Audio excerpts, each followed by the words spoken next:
Welcome back to Silicon Bytes, and this is quite a disturbing episode, I think. Well, many of them are these days. This is about whether Russia, North Korea, even Iran are acting as proxies for China. China that feigns neutrality and yet benefits significantly from Russia's war against Ukraine. Before we jump in, thank you to everybody who supports the channel through Buy Me a Coffee, Patreon, and of course, just by watching these videos, liking, sharing, subscribing, and all that kind of stuff. It helps massively to help a new audience discover the materials that we produce. Please also check out the validated Ukrainian charities in the description of the video, as well as our current fundraiser, which is to generate vehicles, essential vehicles for the front lines through Car for Ukraine and the 69th Sniffing Brigade. Amid all the strategic posturing on the global stage by various players, China is usually the one that plays its foreign policy cards closest to its chest. But in a recent meeting in Europe by Chinese officials, one bombshell stood out. China's Foreign Minister Wang Ye said China cannot afford for Russia to lose this war. Let's unpack the implications for Beijing's support of Moscow, for Taiwan, and the authoritarian axis reshaping global geopolitics. One could call Wang Yi's comments unguarded, but their implications are shocking that China will do whatever it takes to ensure that Russia does not lose its war in Ukraine. Note, they did not say that Russia must win. There is a difference, as those following the Biden administration's policy of escalation management will already be familiar. That seems to suggest something very similar to that, but from the reverse perspective, a determination that Ukraine must not lose, but no clear commitment to its victory or articulation of how that may be achieved. The Chinese version is similar in relation to Russia. It must not lose, but maybe they accept that it can no longer have the maximalist victory that Putin dreams of. In Brussels, during private talks with the EU High Representative Kaja Kallas, Wang Yi reportedly stated Beijing cannot afford to see Russia lose the Ukraine war because it needs America focused on Moscow and Kiev and away from the Pacific. Further clarity can be obtained by reading an article that appeared in the South China Morning Post, analysed via the Kiev Independent from July 4th, 2025. The war has been beneficial for China by limiting American focus on Asia. Chinese official channels later reiterated their government's supposed neutrality, but Wang's tone tells a different story, that China isn't neutral or a disinterested observer. It suggests China is far from sanguine about the outcome of the war and will not tolerate a Russian military or even regime collapse. But how far will it go to intervene if it appears that Russia is crumbling? Does China even have the resources to save the Russian economy if it starts to collapse? I actually think they don't. Well, this was by Wang a strategic confession. The mask slipped in a rather obvious way. But was it even intentional? Was it a mistake or a piece of signalling to Ukraine's European allies? A warning not to go too far in their support for Ukraine or efforts to push Russia out of the occupied territories.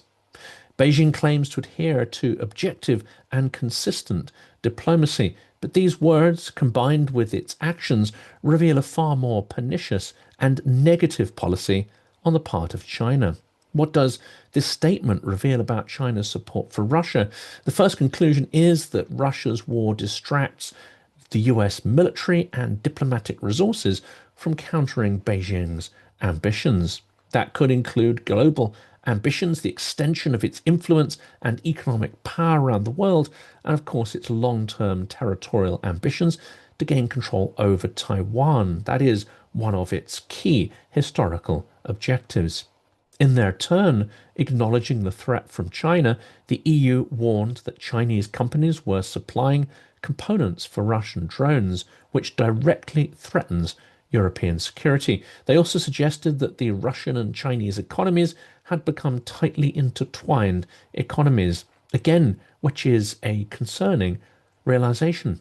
China, far from looking at Russia and its failure to take significant territory in this 3+ years war, rather looking at that as an embarrassment or having frustration at the low and incremental advance of the Russian armies, it is possible that China instead sees some strategic logic in keeping Russia's war smouldering on the edge of Europe to divide the West. Wang's candor confirms China sees this dynamic yet brutal situation as essential to its own international positioning. That, of course, makes them an accomplice to a terrible crime, to the Russian invasion of Ukraine and attempts to dismember it. Are there implications for Taiwan as well? Well, China's admission makes it clear that Beijing strategizes globally. If Russia's war drags the US focused eastwards, then Beijing gains a temporal advantage for its own Taiwan plans. Neutral on paper, but actively promoting strategic distraction, a hawkish use of what has become a proxy war, not a proxy war of the West to degrade Russia, as the Vatniks would have us believe, but rather a Chinese proxy war to distract, divide, exhaust, degrade, and attrit the West, its perceived adversaries. And, of course, the West are the staunchest defenders of Taiwanese independence. This would all suggest that an invasion of Taiwan is very much on the table. Well, we'll return to this theme in a minute. In a global context, we see Beijing embracing Moscow as part of an authoritarian axis, providing political and material support in its war against Europe. This open justification by Wang Ye confirms the no limits partnership rhetoric is more than just PR and optics on the part of Putin and China. It's cooperation on a tactical level. Wang Yi's statement goes beyond the Putin-Xi photo calls and opportunities. China is monetarily and materially enabling Russia and erecting the scaffolding for Russia's aggression. The South China Morning Post described the sentiment as jarring, contradicting Beijing's public stance of neutrality. It's remarkable, actually, how China has gotten away with this double act so far, why Western powers have turned a blind eye to China's obvious support for Russia's aggression. It's time to call out the truth. This is not distance diplomacy, it's strategic facilitation. We must push Western unity and not allow China's veil of neutrality to disguise its promotion of genocidal aggression. This is imperialistic foreign policy by stealth and carried out through proxies and vassal states.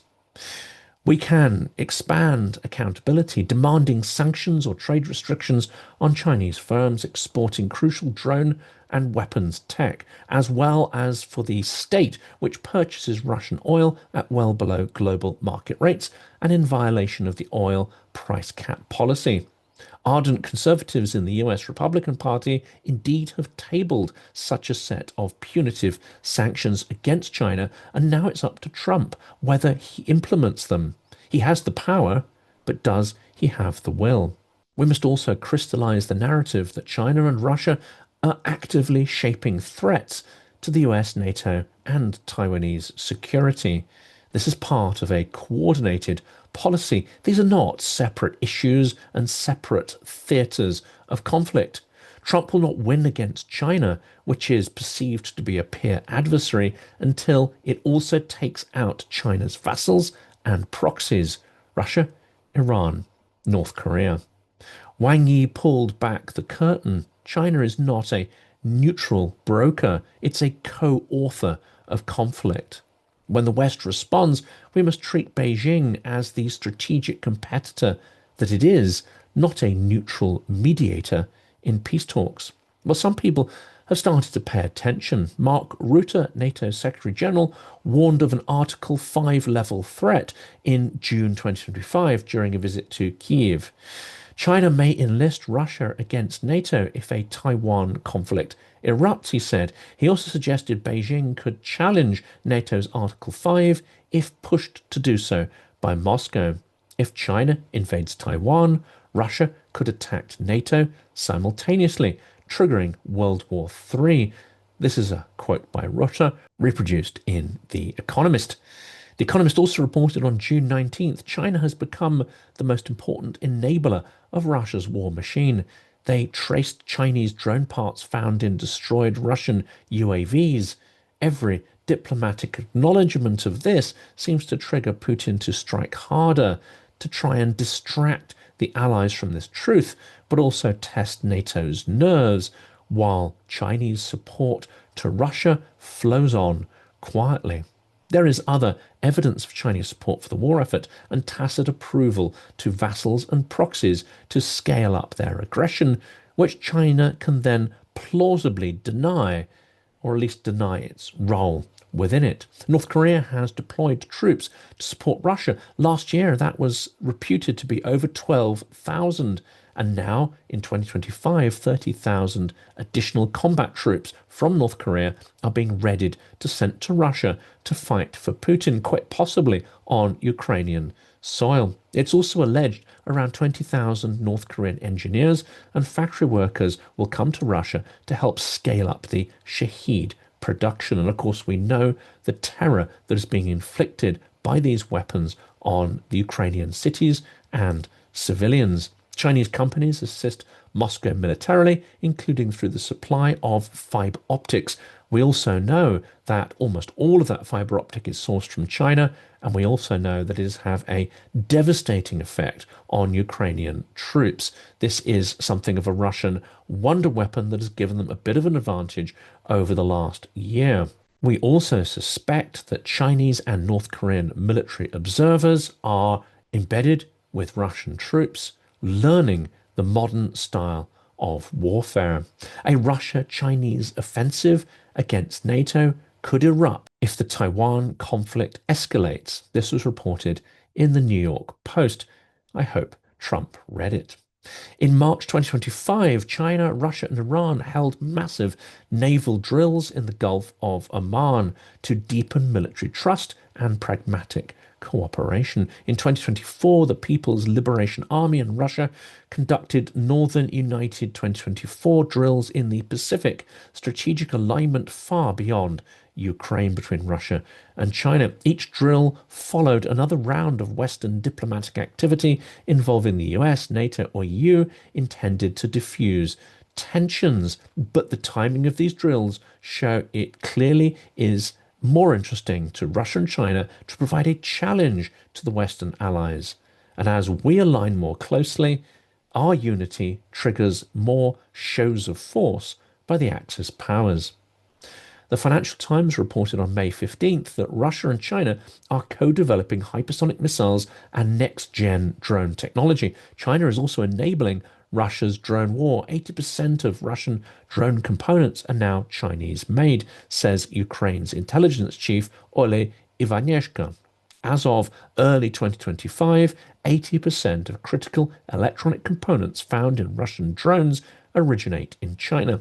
This was reported in the Business Insider. The Dragon Bear alliance between Xi and Putin is robust yet pragmatic, a partnership built on opportunity, not necessarily on ideology. It's being claimed by the Financial Times. But in conclusion, don't mistake diplomacy for neutrality. China is playing a hidden long game. Don't talk to the Kremlin or appease Putin. It invites aggression. We must unify our responses across NATO, EU, and Indo-Pacific. Diplomatic coordination must be paired with serious deterrence. We must expose the pattern and map how diplomacy timelines map to aggression spikes. We must demand media attention on these issues and indeed launch actions against China and its aggressive proxies. There must be a price for their tacit approval and enablement of Russia. We must think and act strategically rather than compartmentalizing geopolitical problems. We must make the link between China's strategy and Russia clear in the minds of US lawmakers. Because if Ukraine falls to China's vassal, Russia, then this makes the invasion of Taiwan more, not less, likely, and makes the likelihood of its success greater, in fact. It also increases the probability of a full-scale invasion of Europe by Russia at the behest of China in support of its invasion of Taiwan. This sounds paranoid, but the scenarios for how we slide into World War III are becoming much clearer and unfortunately far more plausible.